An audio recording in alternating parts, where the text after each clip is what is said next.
Dans un village pittoresque entouré de montagnes imposantes, une femme nommée Leïla tenait une auberge réputée, les Délices de Leïla. Son établissement était célèbre dans toute la région pour ses plats extraordinaires qui attiraient des visiteurs de tous horizons.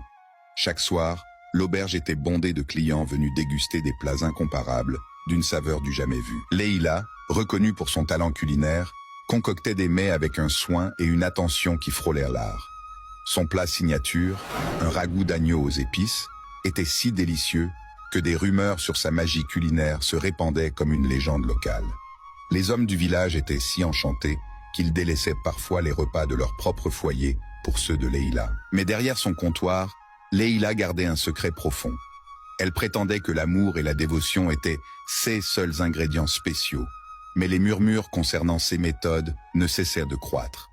La jalousie engendrait des rumeurs, et l'une d'elles fut particulièrement scandaleuse.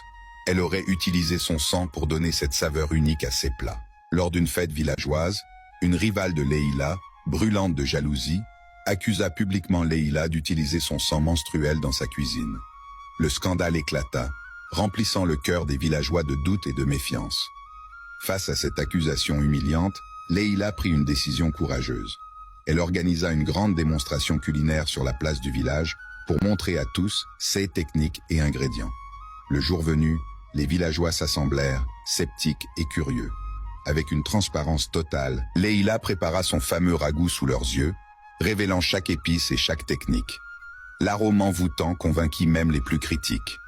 Une fois les plats servis, les villageois, subjugués par les saveurs authentiques, comprirent que les accusations étaient infondées. La rivale fut confondue, et Leïla, avec une générosité de cœur, lui offrit même un bol de ragoût, lui pardonnant devant tous pour son erreur. Cependant, malgré cette victoire publique, le chef du village gardait des doutes. Intrigué par la constance parfaite de la cuisine de Leïla, il décida de mener sa propre enquête. Un soir, il la suivit discrètement et la vit se diriger vers un coin reculé du village. Là, sous le clair de lune, il la vit déterrer une vieille marmite en terre cuite, soigneusement enterrée sous un vieux chêne. Le lendemain, confrontée par le chef et d'autres villageois, Leïla avoua que la marmite était le vrai secret de ses plats. Elle expliqua que cette marmite avait appartenu à sa grand-mère, une cuisinière renommée dans son propre droit. Le pot, fabriqué avec une argile spéciale et traité avec des herbes rares, infusait chaque plat d'une saveur unique. La révélation du pot magique divisa le village. Certains y virent une tricherie, d'autres une ingéniosité louable.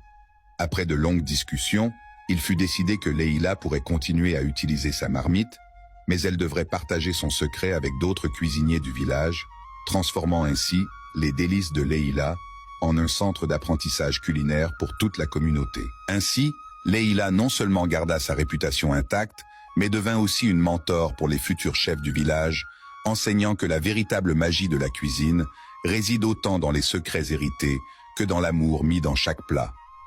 Son auberge resta un pilier de la communauté, symbolisant la tradition, l'innovation et la convivialité.